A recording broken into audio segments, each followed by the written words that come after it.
మోషే పుట్టబోతున్నాడు. ఈ వార్త ఎవరికి తెలిసిందంటే ఫరో రాజుకి తెలిసింది. ఆ ఫరో రాజుకి మోషే పుడతాడు, ఇశ్రాయేలుని ఐగుప్తు దేశంలో నుంచి విడిపించి కనాను దేశానికి నడిపిస్తాడన్న సంగతి ఫరో రాజు మనసుకి రాగానే అప్పుడు గర్భిణీ స్త్రీలందరూ కూడా, హెబ్రీలందరూ గర్భిణీ స్త్రీలు అన్నప్పుడు వారికి ఆజ్ఞాపించింది ఏంటంటే, మీరు కానుపు పీటల దగ్గరికి వెళ్ళండి. ఎవరితో చెప్తున్నాడు ఈ మాట? ఎవరితో చెప్తున్నాడు ఈ మాట?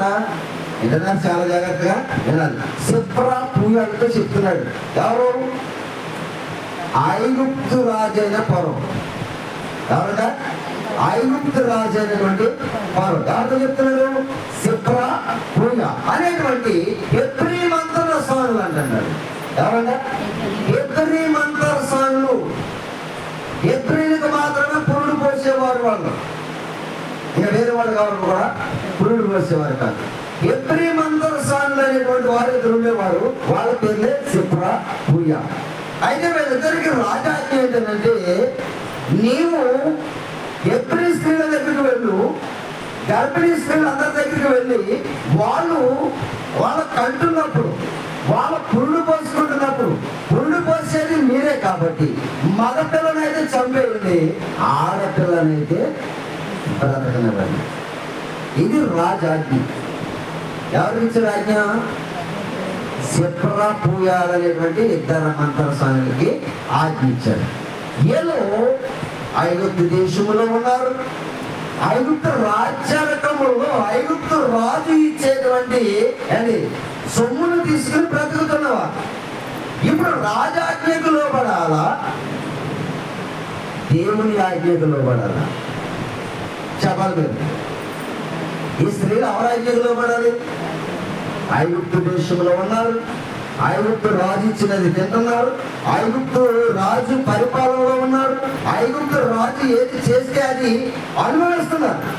ఇప్పుడు ఎవరు మాట్లాడారు? వీళ్ళు ఐగుప్తు రాజు అయినటువంటి ఫరో ఆజ్ఞకే వీళ్ళు లోబడి ఉన్నారు.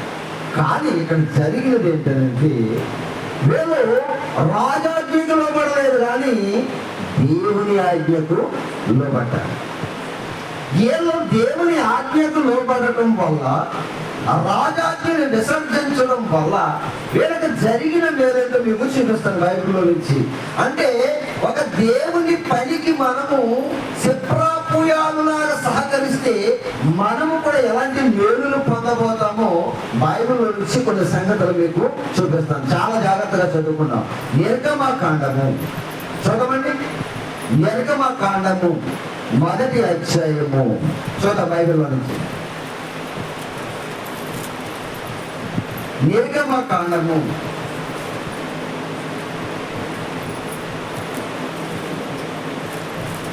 1వ అధ్యాయము 15వ వచనంలో వారు కనిపిస్తారు. మనం చూద్దాం. నిర్గమకాండము దయచేసి తీసుకోండి. 44వ పేజీ, పాత నిబంధన పాఠ్యాంశంలో 44వ పేజీలో ఉంటుంది ఆ మాట. చూద్దాం. 1వ అధ్యాయము 15వ వచనం. మరియు ఐగుప్తు రాజు ఫరో సిప్రా పూయాను హెబ్రీల మంత్రసానులతో ఫరో రాజు మాట్లాడి, మీరు హెబ్రీ స్త్రీలకు పురుడు పోసే పని చేస్తున్నప్పుడు వారిని పురుడు పోసుకునేటప్పుడు పానుపు పీటల మీద చూసినప్పుడు మగవాడైన ఎడల వారిని చంపుడి, ఆడదైన ఎడల దాని బ్రతకనీయుడని వారితో చెప్పాను. అయితే ఆ మంత్రసానులు దేవునికి భయపడి ఐగుప్తు రాజు తమకు ఆజ్ఞాపించినట్లు చేయక, చూడండి, తమకు ఆజ్ఞాపించినట్లు అంటే ఐగుప్తు రాజు మాట వినలేదు. ఎవరి మాట విన్నారు? ఎవరికి భయపడ్డారు? దేవునికి భయపడ్డారు. ఎందుకు మగ పిల్లల్ని చంపేమన్నాడు? ఆడపిల్లల్ని ఎందుకు బ్రతకనమన్నాడు అంటే, ఐగుప్తు దేశత్వంలో నుండి ఐగుప్తు దేశంలో నుండి కానాను దేశానికి విడిపించడానికి పుట్టబోయేవాడు మగవాడు. ఆ మగవాళ్ళలో ఎవడైనా ఒకడు కావచ్చు. కాబట్టి అసలు మగవాడు అనేవాడిని మీరు చూస్తే కాన్ఫర్మేటర్ల మీద చంపేయండి అని ఆజ్ఞాపించారు. వీళ్ళు దేవునికి భయపడి శిప్రపుయాలు ఏం చేశారనంటే ఏంటి, ఐగుప్తు రాజు ఆజ్ఞకు భయపడక లోబడక ఏంటి, దేవుని ఆజ్ఞకు దేవునికి భయపడి వీళ్ళు తెలివిగా ఐగుప్తు రాజు దగ్గర ఏమని చెప్పారో తెలుసండి? ఏమని చెప్పారు తెలుసా? మీరు మగ పిల్లలను చంపడం లేదేంటంట అని అడిగాడంటండి. ఎవరు? ఐగుప్తు రాజు. అప్పుడు వాళ్ళు అన్నారంట, ఐగుప్తి స్త్రీలలాగా వారు ఏంటి తీరుబడిగా కనేవారు కాదు. హెబ్రీ స్త్రీలు చాలా చురుకైన వారు. మేము అసలు కారుకు పేదల దగ్గరికి వెళ్ళేటప్పటికీ వాళ్ళు కనేస్తున్నారయ్యా అని చెప్పారు. సోదరు ఆ మాట కూడా బాగా చూడండి. ఆ మాట ఎంత చక్కగా రాయించాడు చూడండి. ఆ మాటని ఐగుప్తు రాజు ఆ మంత్రస్థానులను పిలిపించి మీరెందుకు మగ పిల్లలను బ్రతకనిచ్చితిరి, ఈ పని అలా చేసిదిరని అడిగాను.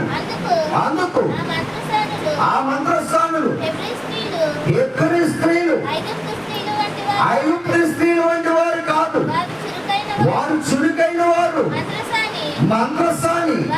వారి యొద్దకు వెళ్ళక మునిపే వారు ప్రసవించి ఉందని పౌరులతో చెప్పేశారు. ఎలా ఏం చేశారంట? అసలు నిజంగా చేసిందని తెలుసా? మగపిల్లల బ్రతకిచ్చింది వేళ, కాన్పులు పోసిందంతా కూడా వేళ, కాన్పు పీటల దగ్గర పురుడు పోసిందంతా కూడా ఎవరు? సిప్రా పోయాలేకపోతారు. కానీ మగపిల్లలను బ్రతకనిచ్చారు. అప్పుడు ఐగుప్తు రాజు పిలిచాడు, ఏంటి మీరు మగపిల్లలను బ్రతకనిస్తున్నారు, మీరు మగపిల్లలను బ్రతకనిస్తున్నారని అది తెలిసిపోయింది. ఏంటి మీ పని? నేనేం పని చెప్పండి, మీరు ఏం పని చేస్తున్నారని అడిగాడు. అయితే ఐగుప్తు రాజు మీరు తెలుగుగా ఉపయోగించి తెలుగుగా చెప్పిన సమాధానం ఏంటంటే, వారు ఐగుప్తు స్త్రీలు వంటి వారు మాత్రము కారు, వారు చురుకైన వారు. మేము కానుపు పిల్లల దగ్గరికి వెళ్ళేటప్పటికి వాళ్ళు ఏమై చేస్తున్నారట? వారు పిల్లల్ని కనేస్తున్నారని చెప్పారు. ఎవరు భయపడ్డారు? దేవుడికి భయపడ్డారు. ఎందుకు భయపడ్డారు? ఒక మహానాయకుడు పుట్టబోతున్నాడు. దేవుడు ఐగుప్తు దేశంలో నుండి, దాసత్వంలో నుంచి ఒక నాయకుడు పుట్టించి ఈ ప్రజలందరినీ కూడా దాసత్వంలో నుంచి మరి స్వాతంత్రులుగా చేయడం కూడా వినిపించబోతున్నాడు. కనుక దీనికి మనము మరి అడ్డుపడకూడదని రాజాజ్ఞకు భయపడక ఎవరాజ్ఞకు భయపడ్డారంటండి? దేవునికి భయపడ్డారంట. ఇలా దేవునికి భయపడి ఆ ఇశ్రాయేలీయులైన ఐగుప్తు స్త్రీలలో ఏంటి, ఆ హెబ్రీ స్త్రీలలో కాన్పులు పోసి పురుళ్ళు పోసి ఆ మగపిల్లల్ని ఆడపిల్లల్ని బ్రతకనివ్వడం వల్ల వీళ్ళకి జరిగిన మేలేంటో తెలుసా? వినాలి. ఆఖరికి 2 మాటలు చెప్తాను గురించి చెప్తాను. ఎదురొద్దు అంటే 2 మాటలు చెప్తాను గురించి చెప్తాను. అందుకే బుధవారం శనివారం అరగంట మాత్రం ఎందుకు వాక్యం చెప్తుందంటే మీరు అంత భారంతో ఉండొద్దు. వాక్యం వినేవారు చాలా శ్రద్ధగా ఉండాలి. మనం వినే 2 మాటలైనా మన యొక్క మైండ్కి దేవుని యొక్క అంటే ఆ మాటలు ఆకర్షించుకునే విధానంలో ఉండాలి. ఇప్పుడు ఈ ఐగుప్తు దేశంలో ఉన్న హెబ్రీ స్త్రీలందరూ కూడా ఏంటి దేవునికి మరి యాజకత్వం చేసేవారుగా ఉండాలి, దేవునికి మహిమ తెచ్చేవారుగా ఉండాలి, ఆయన గణపరిచేవారుగా ఉండాలి. దేవుని మర్చిపోయారు. ఎవరు? ఇశ్రాయేలీయులు అందరూ కూడా ఏమైపోయారు? దేవుని మర్చిపోయారు. ఎక్కడ? ఐగుప్తు దేశంలో ప్రార్థించేవారు లేరు, పాట పాడేవారు లేరు, దేవుడు ఉన్నాడన్న జ్ఞాపకం చేసుకునేవారు ఎవరు లేరు. అందరూ పనిలో పడిపోయారు. ఎటుకల పని చేసేవారు. వాళ్ళు ఏ పని అంట? మట్టి పని.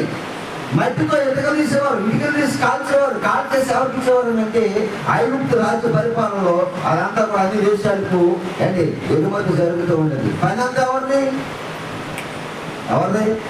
ఇశ్రాయేలీయులు. కష్టం ఇశ్రాయేలీయులది, లాభం మాత్రము ఐగుప్తు దేశస్తుంది.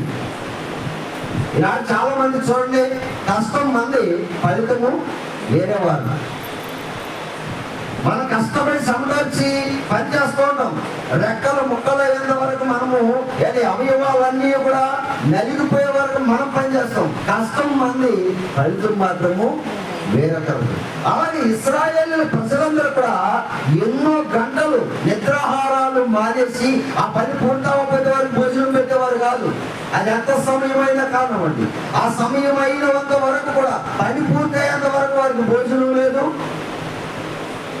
స్నానం కూడా లేదు. ఇంకెక్కడ దేవుణ్ణి జ్ఞాపకం చేసుకుంటారు వాళ్ళు? ఎక్కడ దేవుని గురించి ఆలోచిస్తారు వాళ్ళు? ఇప్పుడు మనం కూడా చాలా బిజీ అయిపోయామండి. చాలా మంది చూడండి, ఒక ప్రార్థనకు రమ్మండి, ఇప్పుడు ఖాళీ లేదండి, కొంచెం బిజీ పనులు ఉన్నాయి మాకు. ఏం బిజీ పని ఉంది?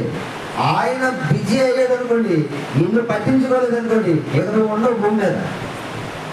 నేను బిజీ అయిపోయాను అన్నాడు అనుకోండి దేవుడు, నాకు ఖాళీ లేదు నీ ప్రార్థన వినడానికి, అసలు నువ్వు సమస్యలో ఉన్నావని నాకు చెప్పడానికి నేను వినే పనిలో లేదు, నాకు అసలు ఖాళీ లేదని చెప్పేసి దేవుడు కూడా మొగం తిప్పేయడం అనుకోండి. ఎవరి దగ్గర చెప్పుకుంటాం? మనకు దిక్కేవాడంట చెప్పుకోవడం. ఆలోచించండి. నువ్వు బిజీ అయిపోయింది అనుకుంటే ఆయన కూడా బిజీ అయిపోయినట్టు సమయంలో. అందుకే ఎంత బిజీ ఉన్నా మనం ఎక్కడ ఉందో తెలుసా? దేవుని దగ్గర మనం కాలం గడపాలి. వీళ్ళు ఎవరికి భయపడ్డారు తెలుసండి? పోషించేటువంటి వాడు, దేశంలో ఉండనిచ్చేవాడు, నివాస స్థలం ఇచ్చిన వాడు ఆయన ఫరో రాజుకి భయపడలేదు. మహాకాశములను సృష్టించి అందులో మనల్ని పెట్టిన దేవుడు ఉన్నాడు, దేవుడి కంటే గొప్పవాడేంటి ఫరో రాజు ఆయన ఆలోచన చేసి దేవుడికి భయపడ్డారు, కానీ ఫరో రాజుకి మాత్రము భయపడలేదు. ఈ ఫరో రాజుకి భయపడకుండా దేవుడికి భయపడిన వీరు మగ పిల్లలను బ్రతకనివ్వడం వల్ల దేవుడు వారికి చేసిన మేలేంటో నేను చెప్పి ముగించేస్తాను. జాగ్రత్తగా ఆలోచించేయండి. వాడు ఆ కానుక పీటల దగ్గర మగపిల్లలను బ్రతకనివ్వడం వల్ల ఇశ్రాయేలు ప్రజలైనటువంటి హెబ్రీ స్త్రీల యొక్క మరి పురుళ్ళు పోసి ఆ పిల్లలను బ్రతకనివ్వడం వల్ల ఈ సిప్రాప్రియాలకు జరిగినటువంటి మేలేంటో నేను చెప్పేసి నేను ముగించేస్తాను. జాగ్రత్తగా చూద్దాం మా మాట. నిర్గమకాండము చూద్దాం. నిర్గమకాండము 1వ అధ్యాయము 19వ వచనం కలిసి చదువుకుందాం. 19వ వచనం. అందుకు ఆ మంత్రస్థానులు హెబ్రీ స్త్రీలు ఐగుప్తు స్త్రీల వంటి వారు కారు, వారు చురుకైన వారు. మంత్రస్థాని వారి వద్దకు వెళ్ళక మునిపే వారు ప్రసవించిందని పర్వతో చెప్పిరి. దేవుడు ఆ మంత్రస్థానులకు మేలు చేసిన పరం చేసాడా? దేవుడు చేసాడా? దేవుడు ఆ మంత్రస్థానులకు మేలు చేశాడు. ఏంటో మేలు? దేవుడు ఆ స్త్రీలకు చేసిన మేలండి. ఏ మేలు చేశాడు దేవుడు అని అంటే, ఆ స్త్రీలకి దేవుడు చేసిన మేలు అంటే కింద చెప్తున్నాడు చూడండి. నేను ఆ మాటలు చెప్తాను, ముగించేస్తాను. ఆ జనము విస్తరించి ఇశ్రాయేలీయులు విస్తరించి మిక్కిలి ప్రబలిరి. ఆ మంత్రస్థానులు దేవునికి భయపడినందున వారికి, ఇక్కడ చూడండి, ఆయన వారికి చేసిన మేలని చెప్తున్నాడు. ఆయన వారికి పిల్లలను వృద్ధి కలిగించాడు. వంశాభివృద్ధి అంటే నీ పేరు భూమి మీద మాసిపోకుండా ఆ కుటుంబాన్ని వర్ధిల్లింపజేశాడు. వారి పిల్లలను దీవించాడు. చాలా మంది వంశాంతరాలకు కూలిపోతూ ఉంటాయి. మగపిల్లలు ఉండరు. ఎవరుండరు? మగపిల్లలు ఉండరు. వంశాంతరాలు ఏమైపోతాయంట? కూలిపోతూ ఉంటాయి. అక్కడ వాళ్ళ వంశం అయిపోయింది. కారణం ఏంటి తెలుసా? వాళ్ళ దేవునికి భయపడని వారు దేవునికి లోబడిన వారు. దేవుడు ఎవరో స్త్రీయో పురుషుడో ఎవరొకరు దేవుని పని చేయటం వల్ల ఆ వంశము అభివృద్ధి అవుతుంది. ఇక్కడ సిప్రాపుయాలు అండ్ దేవునికి భయపడ్డారు. దేవుని ప్రజలకు మేలుకరమైన పని చేశారు కనుకనే వాళ్ళు దేవుని చేత పొందారంట, మేలు పొందారు. ఏంటో మేలనంటే వారి వంశము భూమి మీద వృద్ధి చెందారు.